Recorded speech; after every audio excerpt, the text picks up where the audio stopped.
So welcome everyone. Before we start, can everyone hear me okay at the back? Good, lots of thumbs up there. So welcome to this roundtable today on achieving impact through public policy. And the goal of this roundtable is first of all to shed some light on the unique value that the social sciences and the arts and humanities can bring to policy making. The second goal is to move on to more practical questions around the challenges and how researchers can best go about achieving impact through public policy. We'll then have some time at the end of the session for audience Q&A. From a personal perspective, I'm really hoping that this session acts as a bit of a call to action to encourage you all to start thinking about how you might seek impact through public policy. We have four great speakers with us today. They're going to introduce themselves in a moment. But first, a very brief introduction to the session from myself as chair. So I'm James Canton. I'm Deputy Director for Public Policy and Engagement at the Economic and Social Research Council. And in my role, I fund research, I fund knowledge exchange, I fund translational activity that really seeks to better connect academic research on the one hand with public policy, policy-making process, policymakers on the other hand. And I work with a variety of different policymakers, national players in Whitehall departments, Parliament, regional and local policymakers, local authorities, for example. Before this role at ESRC, I worked for the government social research profession, and I worked across both the Department for Transport and what is now the Department for Levelling Up, Housing and Communities. And I've worked across both research and policy roles. So I've seen firsthand the transformative impact that social research, that economics, the arts and humanities can have on improving policy and ultimately improving outcomes for people across the UK.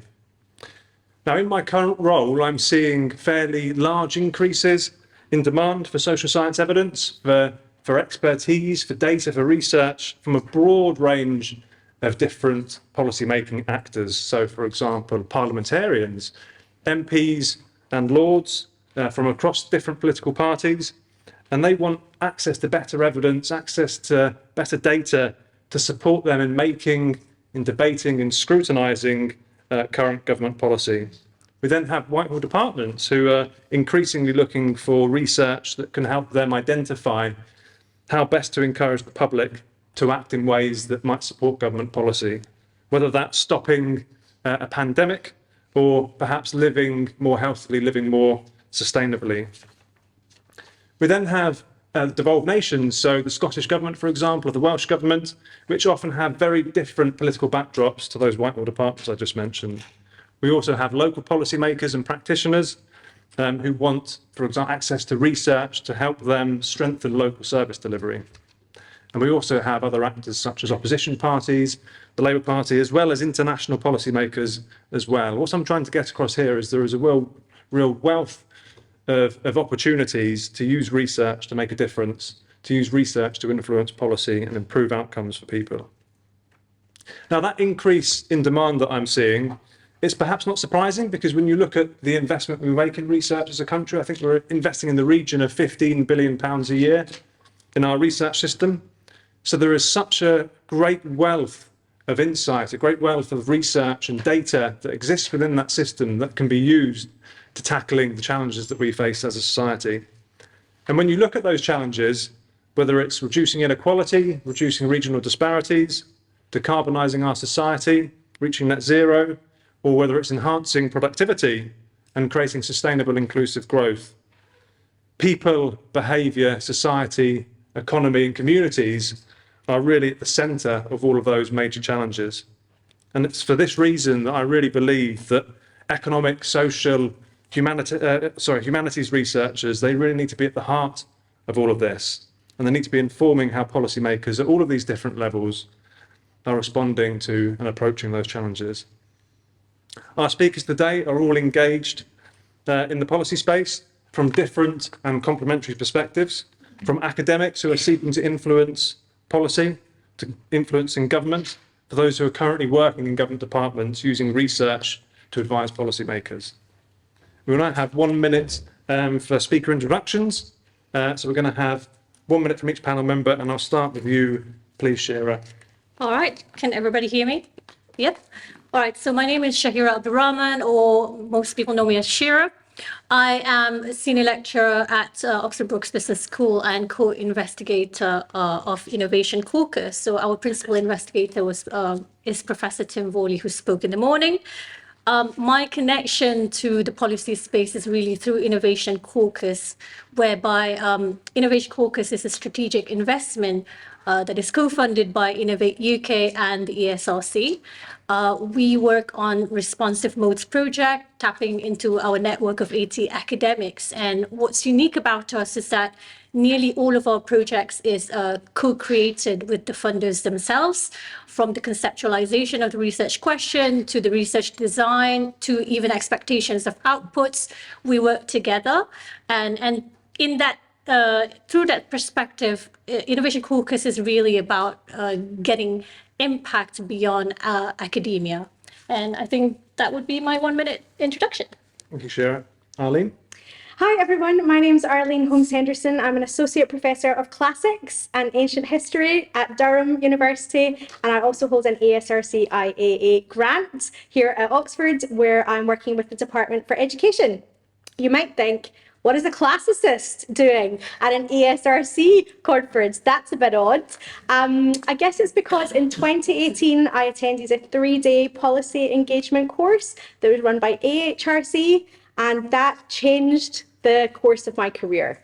Since 2018, I've worked really closely with several government departments and all-party parliamentary groups. I'm now a British Academy Innovation Fellow working at the intersection of research, policy and practice, and can say a bit more about how I've worked with the Department for Education, the Treasury and several others to unlock significant multi-million pound investments built on my research.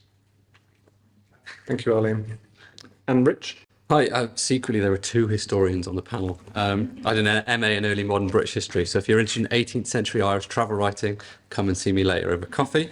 So yeah, I'm Rich Pickford. I run Nottingham Civic Exchange, which is a think tank based in social science at Nottingham University, so in the middle of the country. And we really do, I suppose, 2 things. I've got a sideline in research around the informal economy, civil contingencies and kind of blue light services that I do kind of on the side. But my main role is really about supporting, facilitating and being an exemplar, I suppose, of doing policy engaged work, finding routes and pathways into doing that, but also kind of mirroring and training and supporting people to think about it. So on this panel, really, I suppose I'm the knowledge broker and facilitator and connector.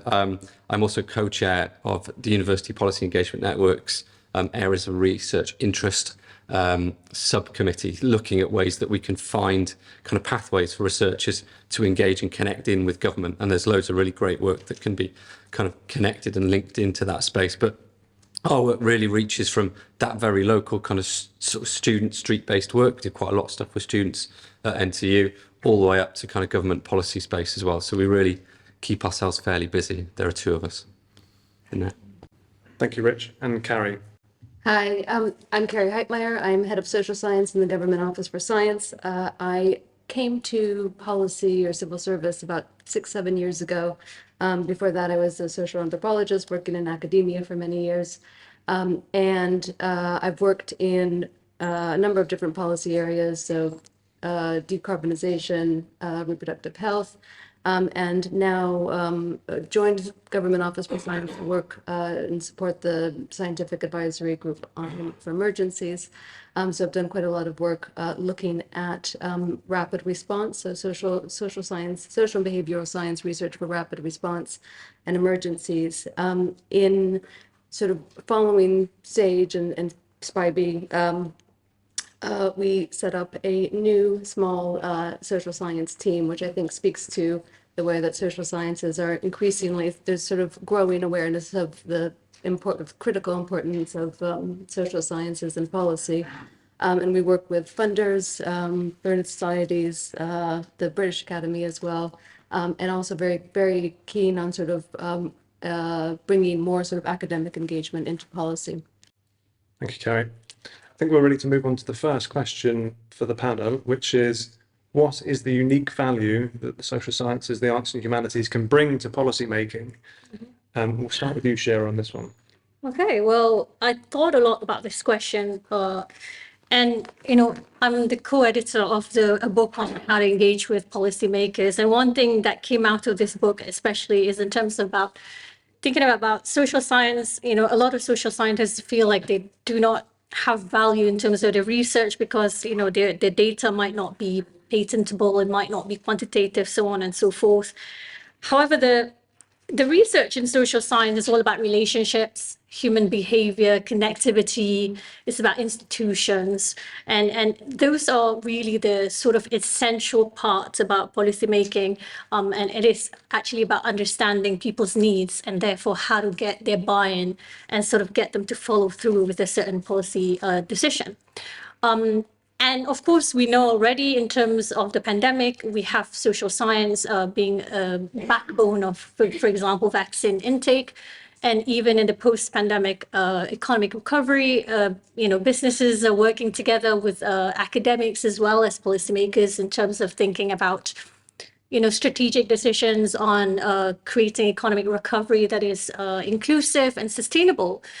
But often social scientists may feel like they don't have anything to add to policy spaces because their research might not be as groundbreaking, life-changing. And I think that's where my example can really help. I'm an early career researcher. For those who don't know what that is, it's in between PhD and graduation of PhD up to about 5 years to 8 years of the graduation itself. I work very closely with ESRC, currently looking at commercialization of research out of social science, and many of you may know it as through its acronyms, CROSS.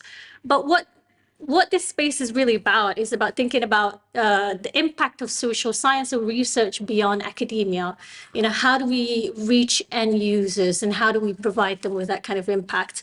And already we are seeing changes in culture, in mindset, and a research funder like ESRC, even though they're not necessarily policymakers, they are very influential policy actors, whether they're influencing policy indirectly or directly, but it is through sort of the small steps that social science can really add value to policymaking, I think. Thank you, Sharon. And really interesting that you mentioned the areas of research interest questions. And when you look at the ARIs coming out of government departments, for example, you can see that around, I think it's over 50, perhaps 60% of those questions are focused on social and economic matters. So social science really is that backbone that you talked about. Does anyone want to come in and respond to some points that Shira raised? Yeah, I would just build on what Shira said. Coming from the arts and humanities perspective, I guess arts and humanities researchers are really good at thinking about the why, whereas scientists, my impression is, often think about the how. And I think both are really important for policy officials to have in mind when thinking about future policy thinking and policy developments. And what I would also say is that my colleagues in arts and humanities currently, many of them don't see that their research has an awful lot of value in policy circles. They might think, I research medieval music, like what possible policy impact could that have? Huge, I'd say, right? I think there are loads of ways in which medieval music research could potentially impact policy thinking. But I think we're at a tricky point currently where we're trying to effect some sort of change of mindset, both on the part of researchers, but also on the part of policymakers, that arts and humanities research does have something to offer and is worth listening to. And something I'd add to this is that Rich is a co-chair of UPenn, I'm a vice chair of UPenn, and my national remit is to support the arts and humanities and policy engagement. And what we know is that some subjects, like history, is really well supported when it comes to policy engagement. There's a whole journal called History and Policy that's located in the School of Advanced Study in London. Historians, traditionally, pretty good at saying to government departments, well, it turns out this thing you're currently exploring has happened before. Let's tell you about the possibilities and pitfalls based on what we know. Other subjects within arts and humanities are less well represented. And I sit here as a classicist. I would say that, public perception is that we have pretty much nothing to contribute to contemporary life in the 21st century. But I can give you an example, which is the All-Party Parliamentary Group for Oracy, RSA's effective spoken communication and critical listening. We're doing a national inquiry, right? What is the state of speaking in our schools? And I research ancient rhetoric.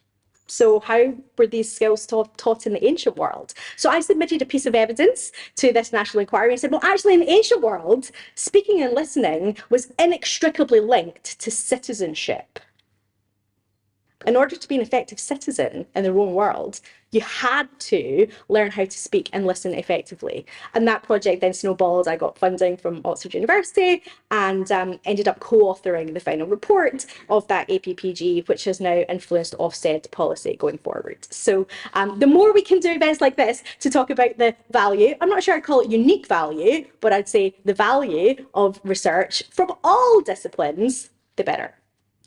Thank you, Arlene. And it's good to hear you mentioning a few networks there that can support that policy engagement. I see, Rich, you wanted to... Yeah, I suppose it's and that point about thinking about where you're going, thinking about what you can do and having that confidence. A lot of the work that I do and lots of colleagues within universities do is to showcase and model, well, this is what you can do and how you can do it. We did a piece of work around intangible heritage recently, around the spoken words. So a colleague of ours in our Arts and Humanities department who came to us and went, I need help telling this story. I'm very good at telling stories, very good at engaging communities. So they had 3 projects, one around poetry and words that were used in and around Nottingham, a lot of pit language, an A-up duck and things like this that you think, why is that important? But that sense of understanding who you are, we think about levelling up, think about place, think about social connection, the value of that, getting people to run plays in pubs, in the backs of theatres, in theatre bars, to get them to come in, to use those spaces, to create vibrant communities are all really powerful. But that person went, I don't really think I fit. How do I tell this story? Because I think there's a narrative about telling a story about why the UK should sign up and be a UNESCO Intangible Heritage piece, and we should talk about language, but I don't know how to do that. So can we help and can we connect? And it's all about, for me, facilitating and joining dots. We go, well, that's great. So what are you doing? Well, I've written a bit of a report. We've got someone doing an evaluation. I say, well, where are you sharing that? Who are you sharing that with? What do you want to achieve from that? And really starting from where that research is coming from, where's that motivation?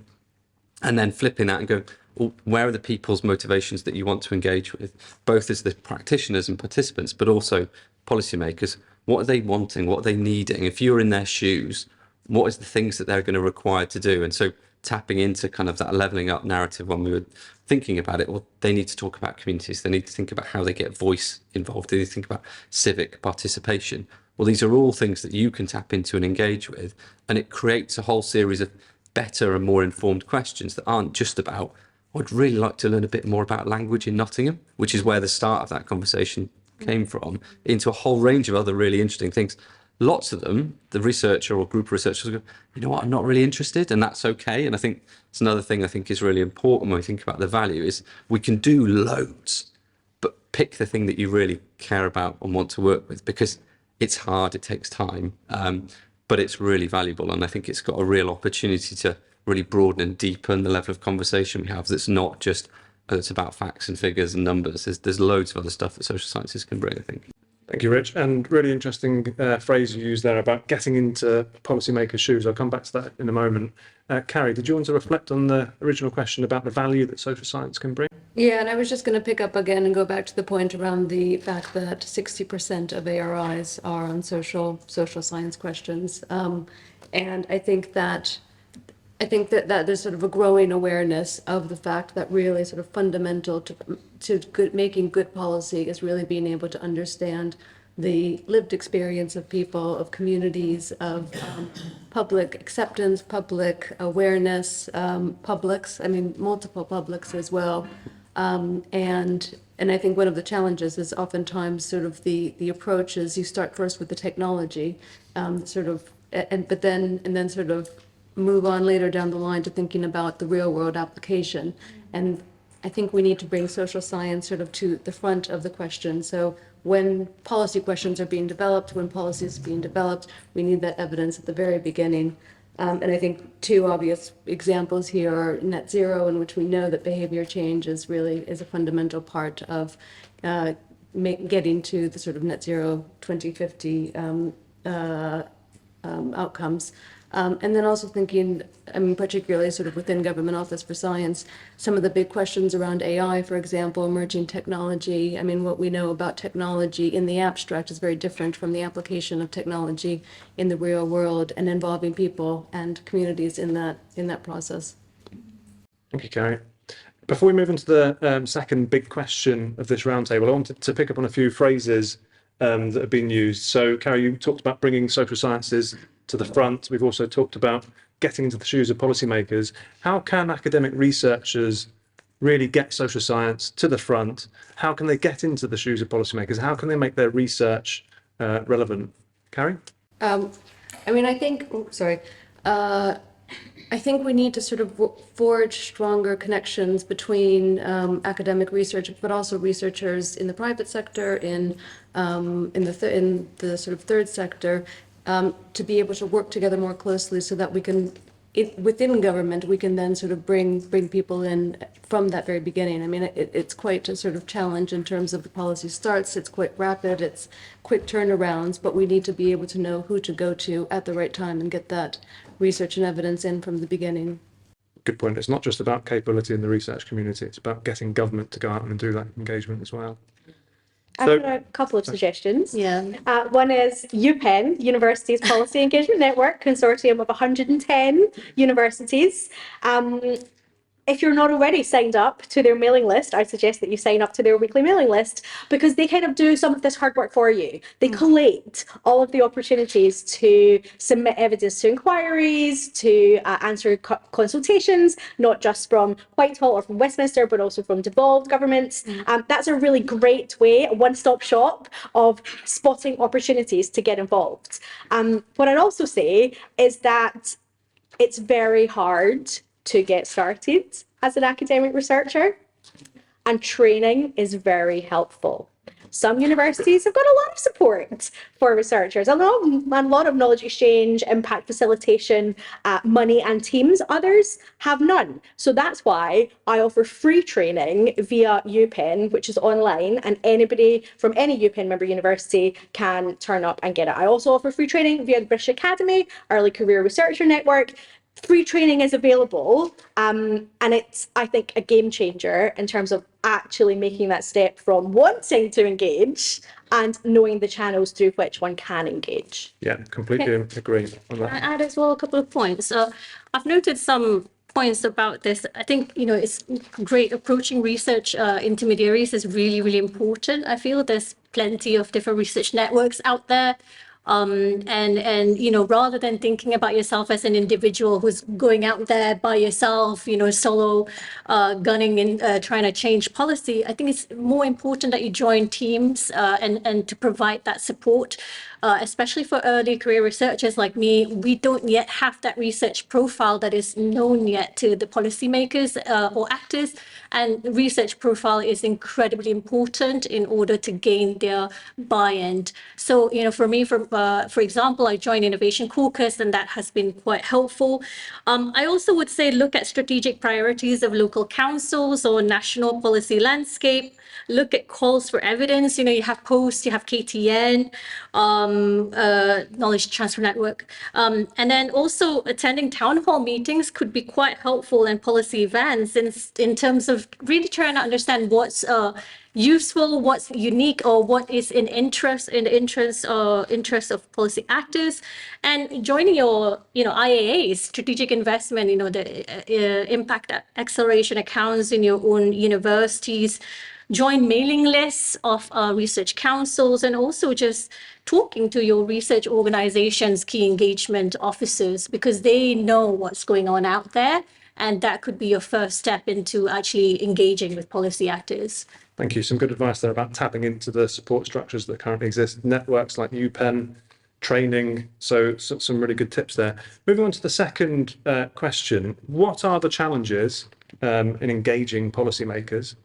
And what can researchers do about those challenges? How can researchers actually best achieve policy impact? And I'm hoping with this question, because we've got some different and complementary perspectives on the panel, that we can perhaps dig into how the challenges might differ across different levels. So, for example, national government, local government. So we could dig into that a little bit as well. And I think, Carrie, we'll start with you this time. Sure. I think from the central government perspective, the few challenges are, I think, firstly, just the government structure itself and multiple departments. Oftentimes, it's very difficult to know who in the policy team to contact. How do you actually understand what the big questions, the research questions, the policy questions that they're struggling with at the time? There's quite a lot of turnover as well. So again, sort of once you establish a relationship with one person, that might change, and then of course that sort of has an impact on being able to sort of input into sort of different areas. I think other challenges that I see are oftentimes when we come to a researcher or particularly from a policy team, they'll have a very direct question they want a sort of clear-cut answer when oftentimes I think the answer from the academic perspective is much more complex, and it's difficult to be able to sort of translate in that space. And that's true as well, I think, in terms of format, moving away again from sort of heavily referenced documents to bullet points, to sort of slide decks, which again are much more in that sort of familiar zone for a policymaker, and less, I think, for academic researchers or sort of long-term researchers. And then I think lastly, the question of sort of timing as well, and sort of that very quick turnaround time, often asking academics to sort of maybe come out a little bit of their comfort zone in terms of maybe generalizing or applying their sort of expertise in one area, perhaps to another area. But I think there's a huge amount of work that's sort of happening at the moment through UPenn and other networks to help facilitate a lot of these sort of translation and knowledge brokerage areas. So, very quick follow-up question. You talked about the difficulties around people moving on in government roles.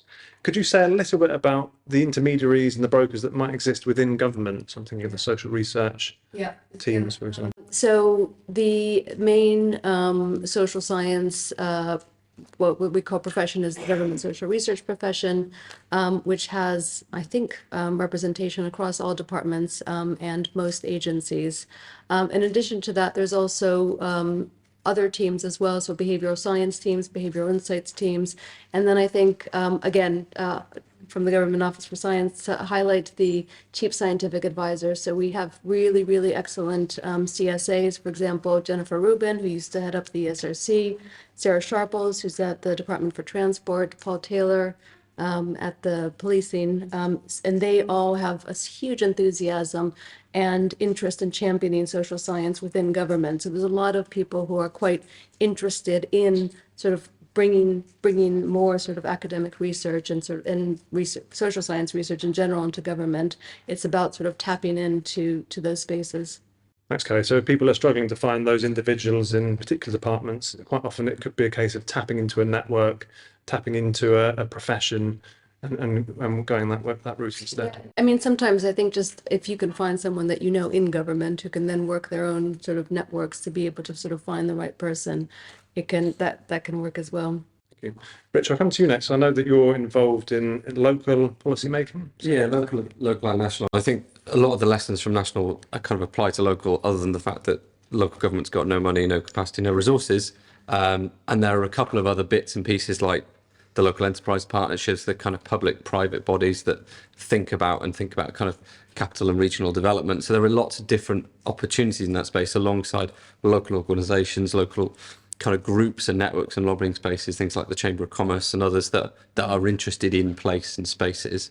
But a lot of my kind of lessons and thinking really probably go across both. It's just there's a lack of capacity. So there's often a desperation at a local level to gain something from universities, and that creates one of those challenges, is that time requirement. We've talked about time in terms of stuff being needed too early or too late, needing to be flexible, but really thinking about how much time you're willing and able to give. Because if you express yourself to be a willing person to offer something, often you're the person that gets called on all the time. And an old colleague of mine who now works for GB Skateboarding was a labour market economist, and all the time, can you just write us a report about the state of, this sector, that sector?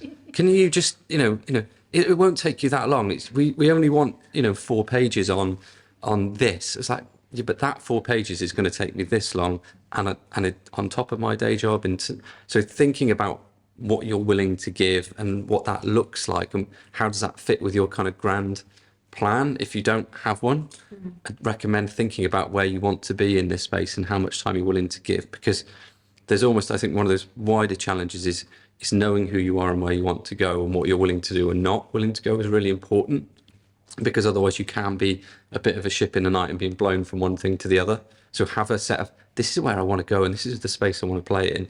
I'm going to purposefully try and engage with some of these people. And in some ways, it doesn't matter whether that's a local councillor, a local chief exec of an organisation, especially if you're in this kind of social science behaviour change health space, thinking about healthcare trusts and ICPs and people like that. They're crying out for people to help them ask questions. In Nottingham, between the 2 universities, we've got something called the Expert Advisory Panel. We don't call it EAP because it sounds like you're just on a mouse. So we call it NEAP. But effectively, those organisations, things like healthcare trusts, the local enterprise partnership, the 2 local authorities, coming together and go, we really don't know the answer to this question. We always tell them, don't ask us questions you don't want the answer to. And we won't tell the world that you've asked those questions.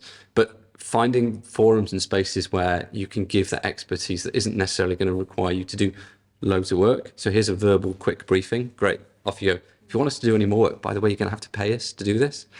By the way, universities are pretty rubbish at setting out what it costs, how much time it's going to take, what the requirements of. So engage with your research support team who are pretty good at costing out your time. It's always a lot more expensive than that one-person organisation who's doing it in that back bedroom, who used to be a chief exec of that organisation. But know what you're worth, because often we undersell ourselves all the time, especially I see it within youth studies, within social work.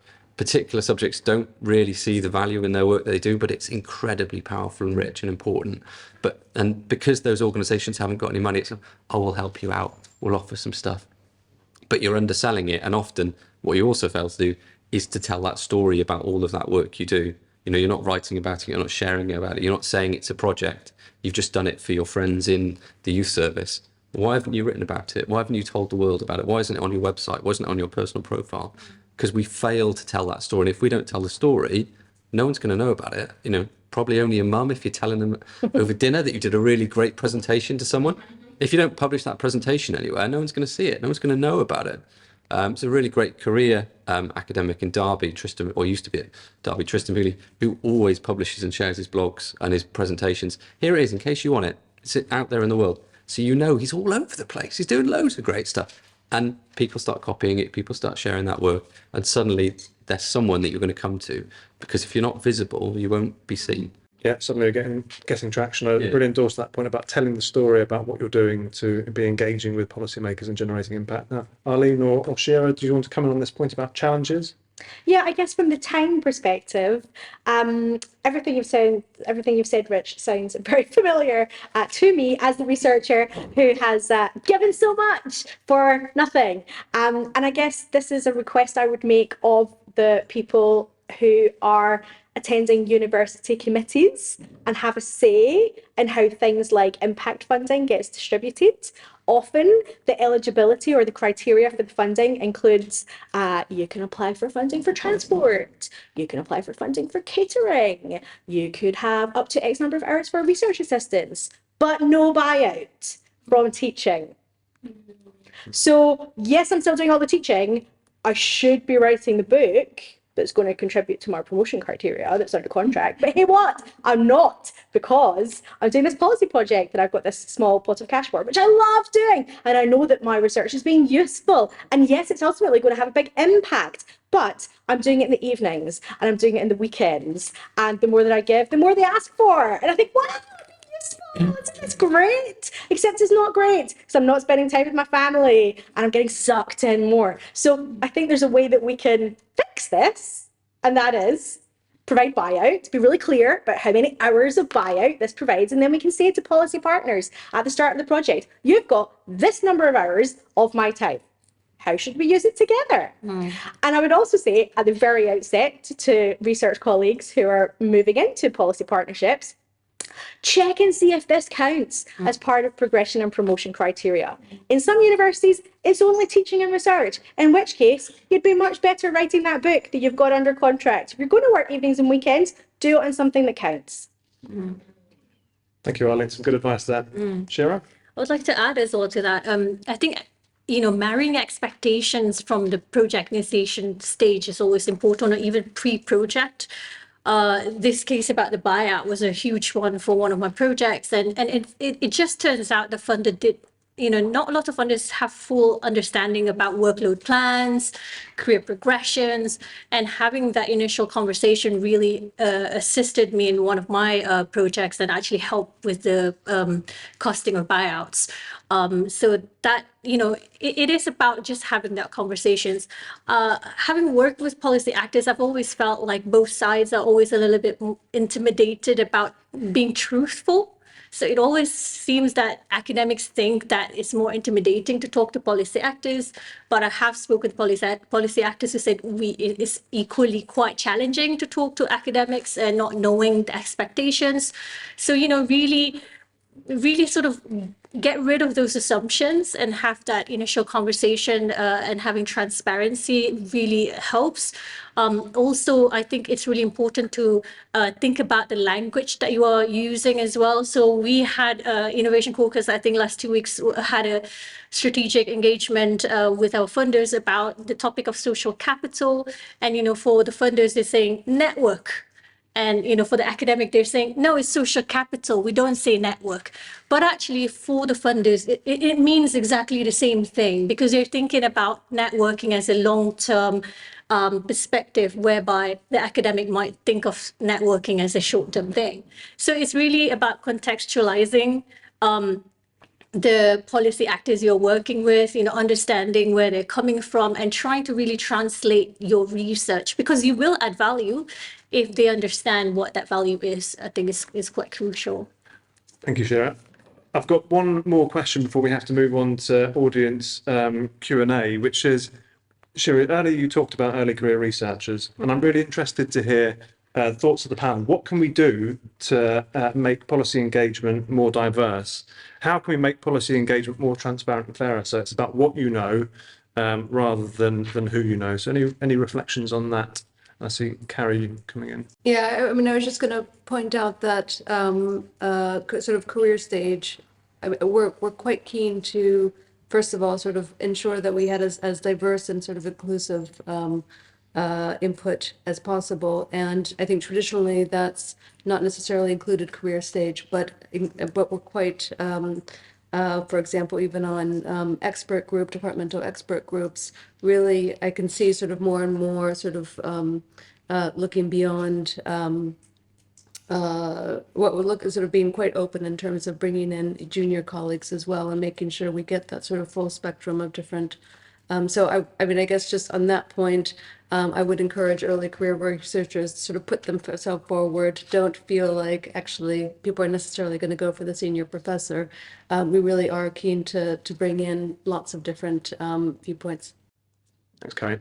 Any other reflections on that question before we move on to audience Q&A?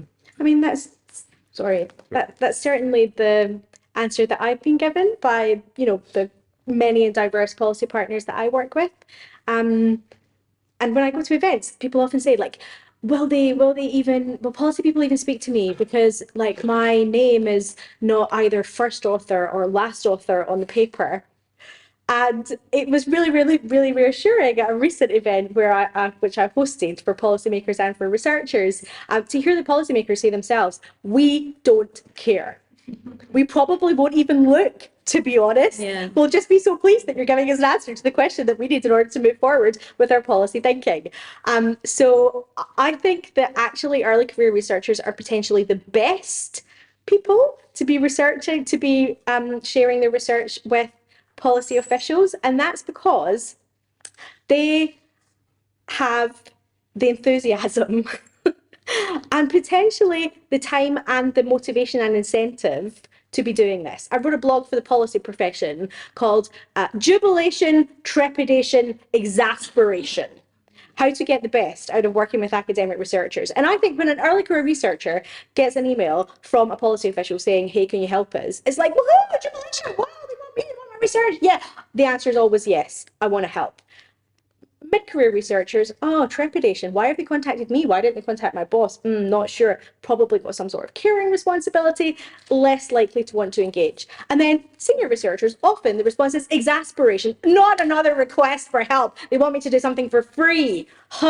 They should contact someone else. So I think early career researchers are ideally placed, but need more support. And people like the Open University, who are openly advertising that they have a pathway all the way to professor for knowledge exchange and impact alongside teaching and research, I think is what ECRs need to see. Thanks, Arlene. Just wanted to say thank you very much to our panelists. Thank you very much for your insights. It's been a really interesting session. And thank you to the audience as well if you're engaged questions. Really appreciate that.